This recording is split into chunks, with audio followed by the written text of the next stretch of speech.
Today I'm here with a good friend and brother, the Honorable Pastor Josh Beer. Welcome. I'm excited to be here. Thank you for having me. Nice. Great having you.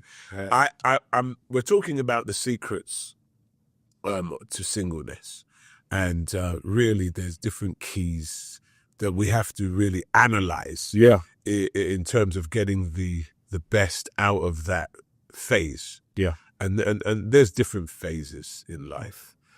So I think we're going to go through them and talk about them. Can you give me an overview as it relates to what we're talking about today before I ask specific questions?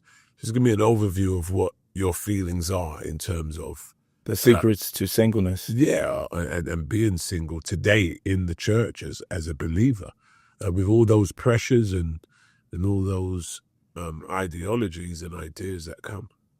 Yeah, I would say that singleness can be fulfilling if you understand who you are and whose you are, because you don't want to wait until you get in a marriage to discover your purpose. Because if you wait to get in a marriage to discover your purpose, you'll be frustrated because you took too long. So singleness is not to be, when you're single, you're not in the waiting room. No. You are in the process room. And when you steward the season of singleness correctly, man, wow, you can do more in a year. And I'm married now with 2 kids than any married couple could when it comes to hyper focusing on what God has given you to do. So don't treat singleness as like, I just need my man, or I need my male, or I need my wife.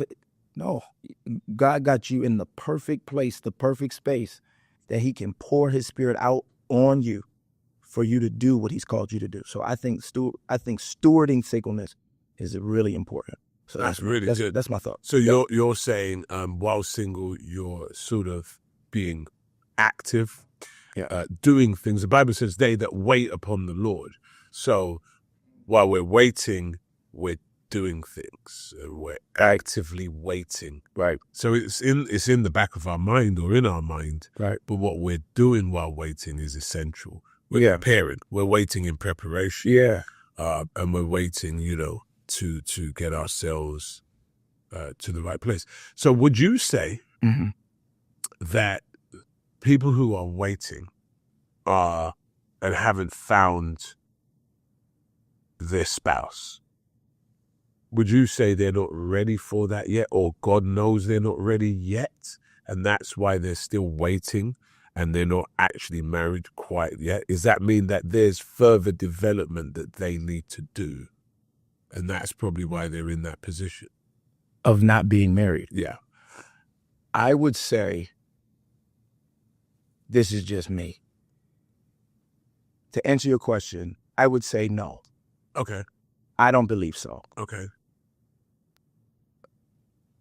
I think if single people want to not just survive, but they want to thrive, right? If they want to thrive, live optimally, Christ said, I've come that you may have life and have it more abundantly. If you want to thrive in 2025, 2026, 2027, and for the remainder of the decade, and you are single, the key is making sure you prioritize that singleness is a gift. It is a gift.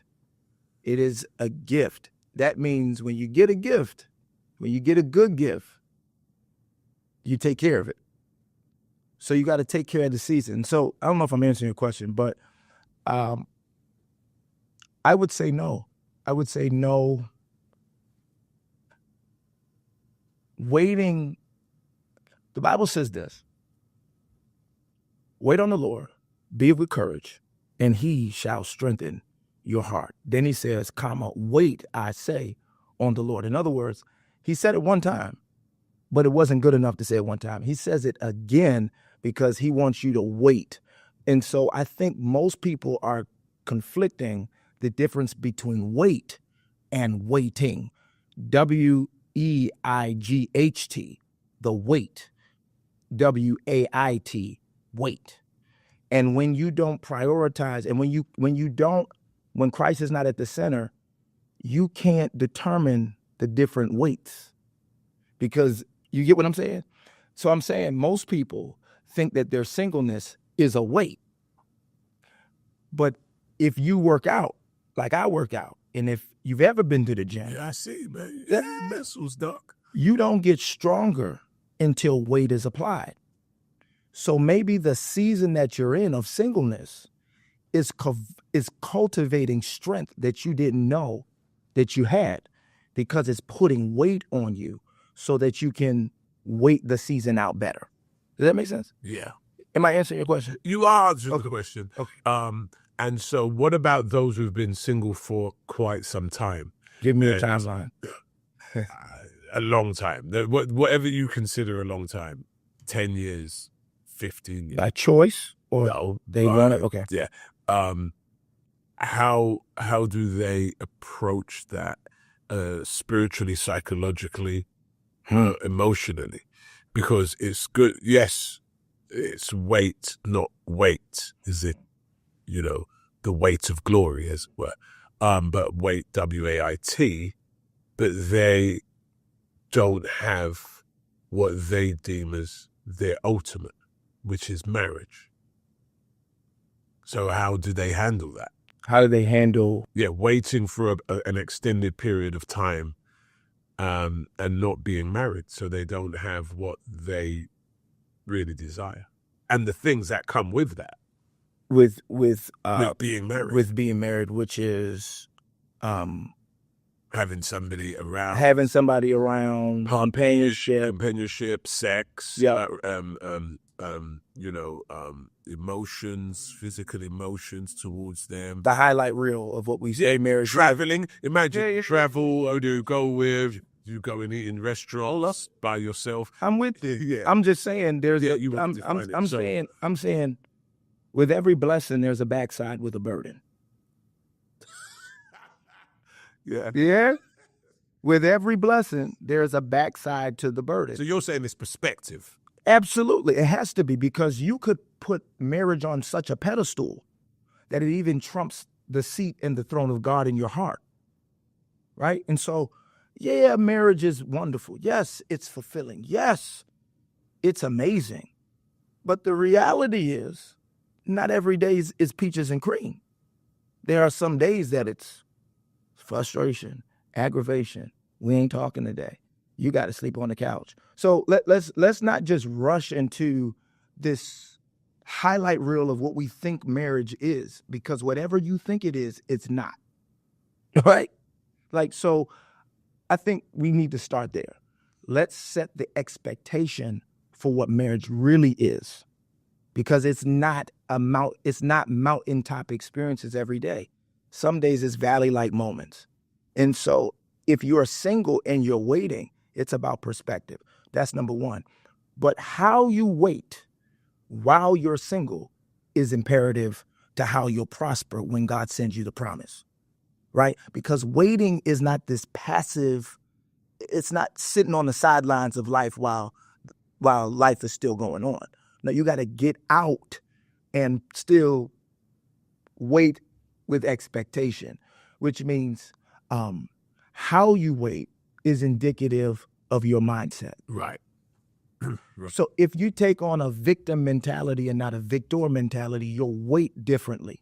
Right. So you'll stop getting your hair done. Fellas, you'll stop getting your beard done. You'll stop the maintenance. You'll stop the upkeep. And so I want to tell somebody, don't get weary in well-doing. In due season, if you don't faint, you will reap. So what outside of marriage brings you fulfillment?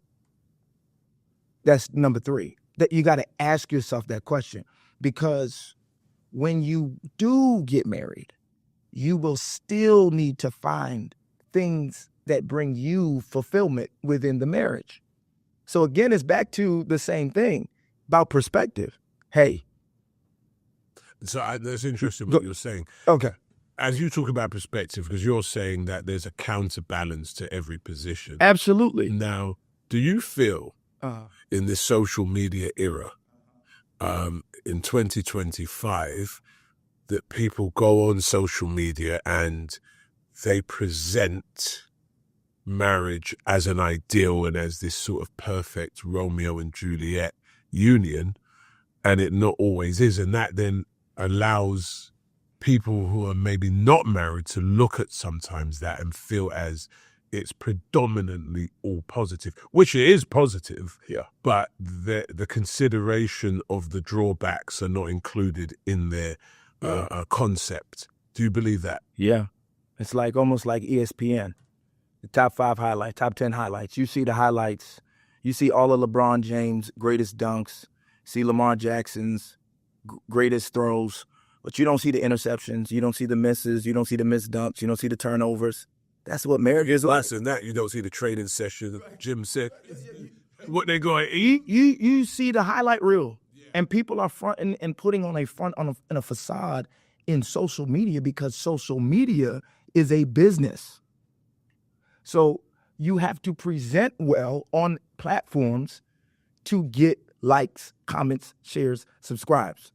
That's how this thing works. And so if I'm trying to make a business out of social media and I have a beautiful wife or I have an attractive husband, I'm going to present it well that get me the likes, shares, subscribes, and business deals.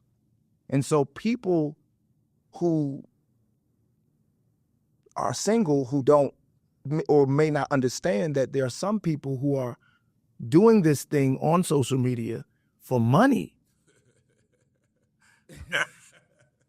They're trying to part of the business. It's a part of a business, and it's creating unrealistic expectations in your mind of what, oh my gosh, my husband's gonna come and when I get home, he's gonna have red roses. He's gonna have red roses. He's gonna have 6-pack abs, and it's gonna be an amazing shape, and he's just gonna be the man. It's like, no, this is like this.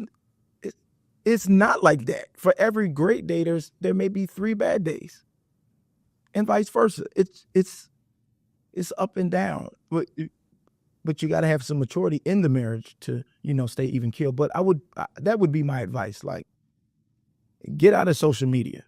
Yeah, it's not real. Find you first. If you can exist happy, yeah, by yourself, then when you get married, it will just simply be a compliment. Yeah, to your already happy existence. But if you need to be married to have that happiness and enjoy the journey, I think that's a real drawback, because that means then that your happiness is founded predominantly in a state or institution, when it should be founded in God first. Yeah. Obviously, if you're married, it's not that you're going to say, well, if anything happens to my spouse, it's not going to bother me. Of course it will. They're bonded and you're married. But you really have to find your own peace, your own joy. Because I know some people who are married and lonely. As strange as that sounds, but it's a possibility. And if you find your own way to feel fulfilled and your own joy, then that won't happen, and you can still exist in a happy state. So I think that's I agree. I agree wholeheartedly with what you're saying. I think you want to show up to the marriage complete, not 50%. You want to show up to the marriage at 100%.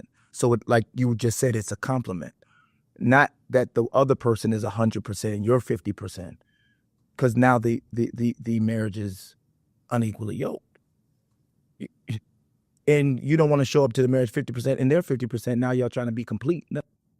Yeah, because you're drawing off this. So what's emotions, and you're so needy, it becomes a burden. What was supposed to be a blessing is now a burden. Wait. Oh my gosh. Yeah. Yeah, because you're showing up incomplete because you did not steward the season of singleness. get all you can in the single season. Get all you can out. Get all you can out of it. Yeah. Yeah. That's good. Yeah. That's real good. So would you say then that another reason that another key, speaking about keys today, and one key is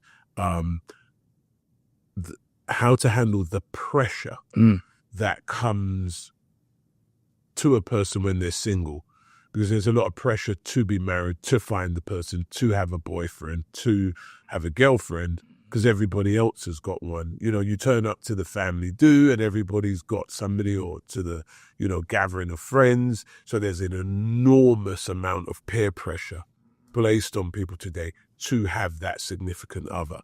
What is the key, do you believe, in an individual being able to sustain that societal pressure? Because it's pretty big. Yeah, I think you got to know your worth. You have to know your worth. And we're talking about keys today. And the key to knowing your worth is knowing your values. I think so many people settle and allow the societal pressures to come into their life. And now I'm engaged to somebody that I half like. I don't even like you all the way, but because there's so much pressure, it looks good. You look good publicly, but privately you the devil. It's true. Because you settled because you didn't know your worth, or worse, you knew who you were, and you let the enemy trick you out of your position by talking you out of something that doesn't even look like what God promised you. So you settle for a man that looks good on the outside, but he's broken in the inside. You settle for a woman who's banging, who got it, legs, hips, and fingertips, but she's a diva who makes more withdrawals than deposits, because you settled.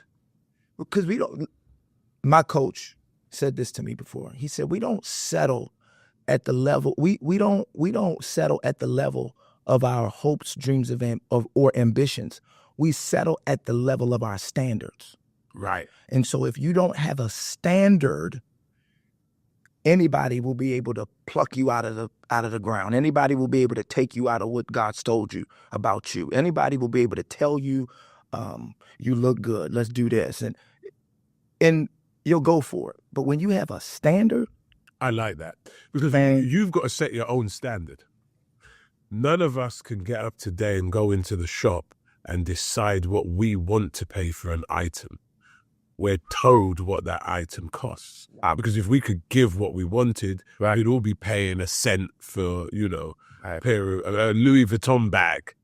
But we're given and we're told what that value is. And I believe, from what you've just said, we've got to let people know what our value is. Yeah. And the way we do that is keeping our standard high and letting them know, you know, this is who I am and this is what I stand for. Yeah. Cannot lower your standard just because you want more sales.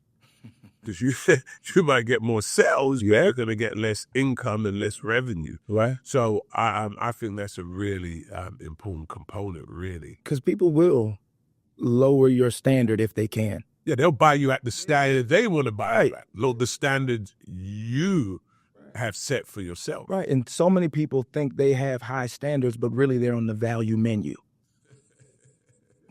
They think their standards are so high, but anybody can buy your attention. Yeah, because here is a golden rule. You cannot go into any designer or high-class place and barter. That's a no-no. You can't walk into Gucci. You can't barter. You can't walk into Bentley or to Rolls-Royce and say, oh, but you can go into, you know, a lower store, I'm not going to name, but just a more right on the street store, and you can go, look, give me a discount, and they'll discount it. You can tell them, oh, there's a little, you know, scuff here, they'll discount it. Or counterfeit. You can bargain counterfeit Louis Vuitton. Wow. Because it's not real. When you don't know who you are, don't know your value. You don't know your value. You settle for anything. Yeah. Wow. So so the important thing you're saying is to know your value, Yes. keep your standards, know what you're looking for. Because nobody knows it but you. Wow. Who else is gonna know it? Who else is literally gonna know this is the going rate for my attention? Only you know it. So you got to put a price on it. And it's not a physical price. It's an energy price. Yes, an energy price. It's your lists. And here's another key. Yeah. Let's go into another key. The key is you've got to know what you're looking for. Yeah. And it should be listed out in different areas of life, different aspects. And we're not just talking about, oh, he has to be a baller and have this amount of money. No, they should be. We're speaking about emotional connection. Right. We're talking about vision. Yeah. We're talking about spirituality. Yeah. That's really what we're talking about. That's we're not huge. talking about anything else. Especially for the men. Yeah. Because the stats say that if a man comes to church, it's 92% likely the family will. But if a female comes to church, I think the stat drops to something like 40% or so. Wow. So if a man is spiritual, that house is going to usually be saved. So I think we have to, for the singles, they have to have a list of what they want in a person. But it goes both ways. They have to also know what they're giving. They have to have a list of, I will give this, I will give that. This is what the value I'm going to add. Or else you'll enter into when you meet someone and you'll say, you better have all these 10 things. But they're sitting there thinking, wow, this is a heavy price. What you got? What are you bringing to the table? You see what I mean? So, Yes. because, value. Absolutely. The only reason we can say that you can't go into Rolls-Royce, Bentley, and these high designer stores and barter is because they have shown their value. There's no question in their value. Handmade this and that and the other, They have a track record. They have a track record. Okay, here's another question. Yes. Here's another question. You're single. How do you stay? What is the key to staying saved? And when we talk about staying saved, abstinence, and not succumbing to the pressure of, well, you know what? I'm single. I've been single for a while. It's difficult. And I'm going to get into, A situationship. That's what they're calling it now. what they call it? A situationship. A situationship. Which is, we're not Intimacy before marriage. Yeah, we're straddling the fence. We don't have a real title.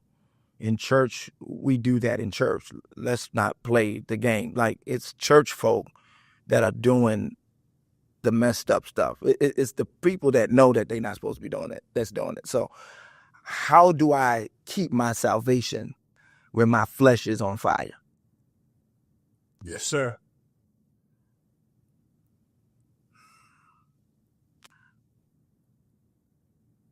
You need a team of accountability. And I say team because you will need more than one person to keep you accountable for different things in your life. But specifically about not slipping into premarital sex. You'll need to get some people in your life who are married, right? Because you'll need their grace because you want to be married. So you need people who are married praying for you. You know what I've discovered? Married people hang with married people. Single people hang with single people. But I've recently come to this conclusion, especially now that I'm starting this thing called Limitless Nights. So many single people are coming. But my wife and I are now creating a safe space for singles to connect. Oh, that's nice. I mean, that's what it is. It's not a hookup club, but it is a space where you can connect with folks who are saved and folks who know the standard. And so if you dating somebody that you think if you pray long enough and you pray hard enough, God is going to save them. God, you setting yourself up. I just know God is going to save him from me. He ain't saved yet, but I love him. He make money. He's strong. He got all the things, but he just not saved. Yeah, but he got you in his bed. That's not integrity.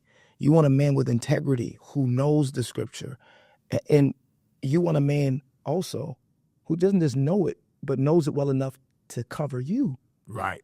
So yeah, the unsaved guy, you love him, you like him, you dating him, you doing all these things with him or her, vice versa.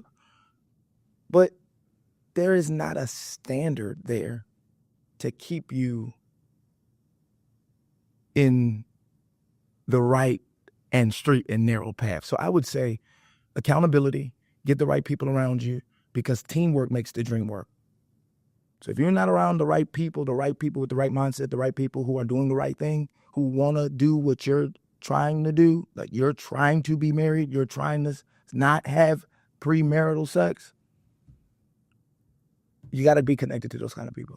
That's what I think. That's what I think. Wow. And keep your standards so you know what. Yeah, like if you know it's a struggle for you, don't go to the club. Why are you going there? Why are you going to places and spaces that you're not finding your person? Because the right person will wait for you. You gotta not just think that. You gotta believe that. You gotta not just in thought, but in action and deed. Which means, if the person that I believe, if I really believe God has somebody for me, how am I waiting for them? How am I waiting for them? Am I waiting for them by sleeping in other people's bed? Would you want that? Would you want them to do that? Would you? So you gotta count the cost with. Sure. Yeah. So sure. Yeah. That's what I would say. That's what I would say. Yeah, that's good. I've got a question for you. Okay. And this is quite deep. Lord. Drum roll. No. So here we have it. So churches in the Western world are 65% female and 35% male. Really? Wow. And then of that 35%, why you know? Of 5%, we now need to look at who might be qualified out of that 35 to be married. And that number may whittle down. There are some struggling with different things. And we're talking about in the church, homosexuality, past issues. Some have come out of prisons. The church is a hospital. Yep. Now, that doesn't disqualify you, but it just means you're in process. So my 35% is getting smaller. So you're thinking it's like 15? Maybe 20. 20. So so the numbers don't work. So you said if we're being honest here, 60? 65. 65. That's the stat. So I've got 65% females. Okay. That's why when you have a female conference and things like that, it's jam-packed. Stadiums. Yeah. So I've got my forecasted 20% against 65. So I'm 45% out of my figures. I told you I had a question. I'm waiting for it. How do we deal with those kind of stats where there are 45% potentially, and it could be off a few percent, it could be 30%, whatever it is, it could be 25. That's a huge number because that suggests that somebody I'm not saying it's a definite, but that suggests someone is not getting married. Yeah. I'm not sure that we can actually do anything about those numbers. I think those numbers are what they are. Bring more men into church. Yeah, that's what I was going to say. Men get saved. I think if the church is really going to be the church really has to, as young people say, double down on evangelism. Really get serious about winning the community, winning the street, winning the city. Because when revival hits a city, everybody gets saved. People get saved. And so I'm not sure we can do anything about those numbers. I think that's more of an evangelistic question, like what's the programming in the church like?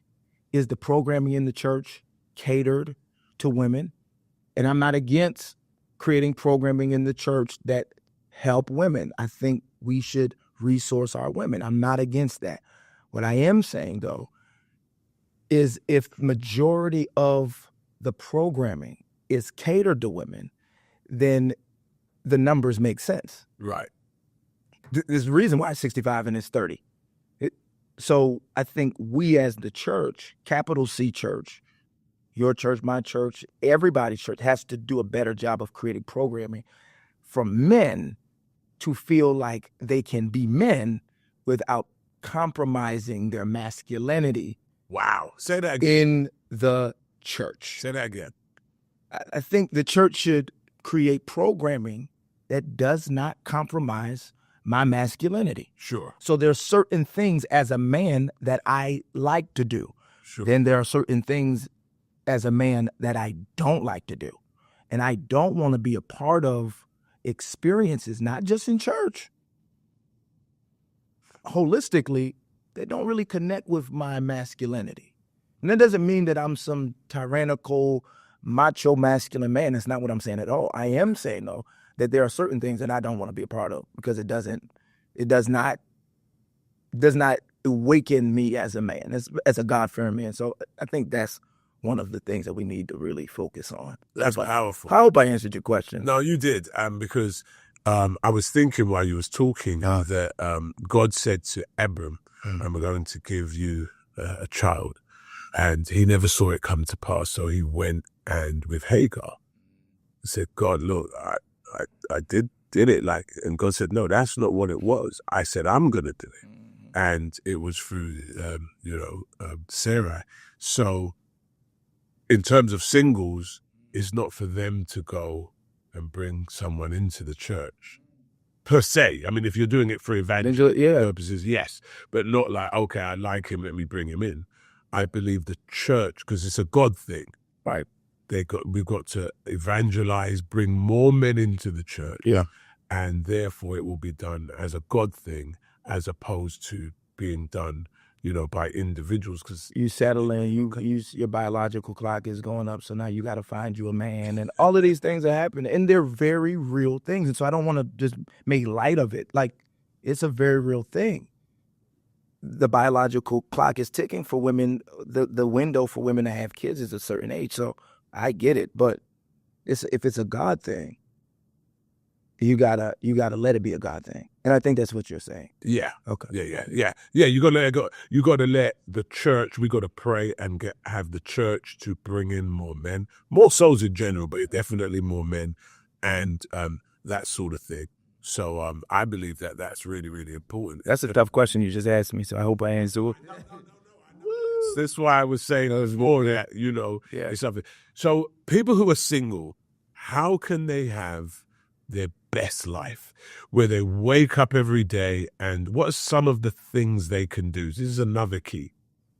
The key is in living your best life. So we was talking earlier about social media, where the pressures of society literally say, marriage is the optimum, it's the greatest thing, and everybody's sort of aspiring for that. How can you have your TikTok, Instagram moment as a single where you're like, listen, I get it, you're having your best life as married couples, figuratively speaking, but I'm also having my best life as well. What are some things? Give me some things. Give me 5 things that a single can do to really live their best life right now and have their quote unquote, story or is social media looking good too? Yeah, I think number one is get serious about you. Yeah. Get serious about you. And what I mean by that is get serious about your passion, get serious about your talent, get serious about the gifts that God has given you. Because when you get serious about those things, then they develop and you can scale the skill that God has given you. Okay, I'll say it again. You can scale the skill if you develop the gift. So singleness is not a curse, it's a gift. So that's a mindset. So you got to get rid of the stinking thinking, right? I think I said it earlier. Romans 12:2 says, be not transformed or be not conformed to this world, but be transformed by the renewing of your mind. So you got to get rid of some of the stinking thinking about your singleness, because it's not a curse, it's a gift. And when you adopt this mentality, you'll have a growth mindset. And when you have a growth mindset, you're not lacking. Nothing's lacking. Nothing's missing. And so when you you get serious about yourself, number one, you get serious about your passion, you get serious about your gift, you get serious about your growth mentality, then you start living in the abundance of what comes from a growth mentality, which is the fruit of the singleness. So somebody said the other day, we are living in two seasons. He said we're either living in a season of reaping or in a season of harvest, of sowing or reaping, right? And I just kind of was like, I don't know if that's true. I think the mature believer, specifically the single believer who is maturing, needs to understand you're not in either or season. You're not in a reaping or a sowing season. You're always in a sowing season because you always want to be reaping. So you always in that. You're not between the two. So I think plant the seed. Plant the seed. Develop the gift. Develop your passions. Wow. Get serious about what's your 5-year plan about you. Because when you get married, the 5-year plan shouldn't change. You should be able to be so crystal clear with the vision that God has given you. And I also you can say it to them. I find it hard to understand as well. People who are single usually have more time.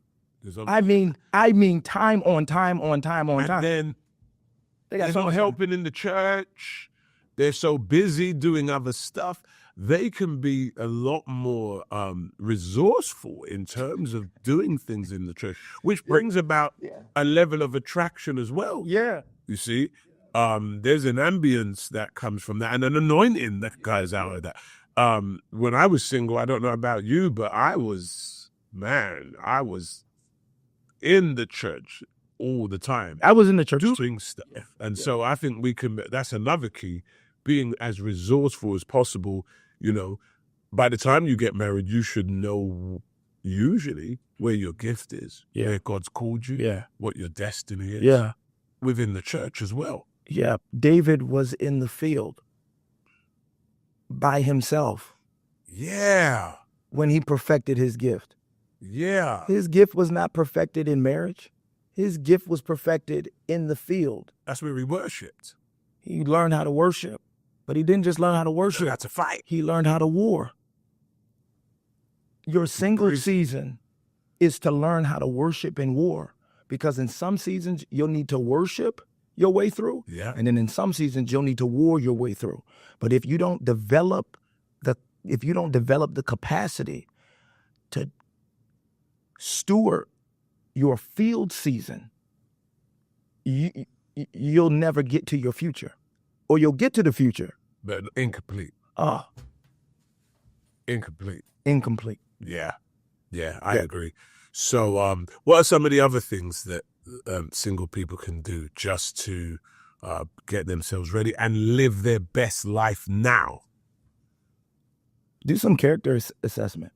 What are the things that you don't like about you? You don't have to wait for somebody to tell you what they don't like about you. There's some things that you might not like about you right now. Your single season, you have the time, like you just said, to work on the things that are not so, that you might not like. Maybe for you want to take on a new diet. Work on that. Because when you get married, your time is not the same. Go to the gym, like going to the gym or going to the gym or cookbooks. If that's your thing, like if you want to be the kind of woman or the kind of man that wants to cook for your spouse, work on that. Work on the things that you are not going to be able to work on because time is not going to be so available for you. And so I would say work on you. Work on you. Work on your emotional intelligence. Work on your relational intelligence. Work on your spiritual intelligence. Work on you. If you work on you, when you get to said marriage, you'll be able to give something to the marriage. I like that. The Bible talks about Jacob wrestling with the angel until the break of day. The angel said, "Let me go." He said, "I won't let you go until you bless me." And basically the angel turned around and said, "Listen, I'm going to change you. The blessing that you've been wrestling for is nothing exterior. It's actually about you. I'm going to change your name from Jacob Trickster, Hill Cantor Supplanter, to Prince. I'm going to change your name to Israel." So at times we assume the blessing is outside. But actually the blessing is inside. And so in your singleness, you can become the best version of what you need to be. That way you get into marriage adding, not just subtracting. You're making deposits and withdrawals, not just withdrawals and withdrawals. Because then you start to really take on the relationship of God and his children. You start to mirror that relationship, and that relationship is a reciprocal relationship. Wow. It's reciprocity. Wow. He creates man messes up, but he still pursues man and redeems man. That's reciprocity. Do you have the capacity right now to be reciprocal? That's what singleness is for. That's what the stewarding of that season is for. So that's why salvation is by faith and action. Got to be baptized, got to have the Holy Spirit, because God wants reciprocity. He could have done it without it. He didn't. He had all. Principle is, oh my God, I need some of your input. Not just take. I'm not give. I'm not on just level. On your level. My gosh, we could preach. Right? I mean, I need to write that down. Yeah, this is good, man. Listen, this has been a wonderful encounter. We've been speaking about the secrets and the keys to being single and saved. And we've had such a wonderful discussion. Listen, I want you to join us next week for another episode. We're going to go into episode number 3. And it's going to be a great blessing. If you have been watching today, I want you to subscribe to the channel and be a part of what we're doing.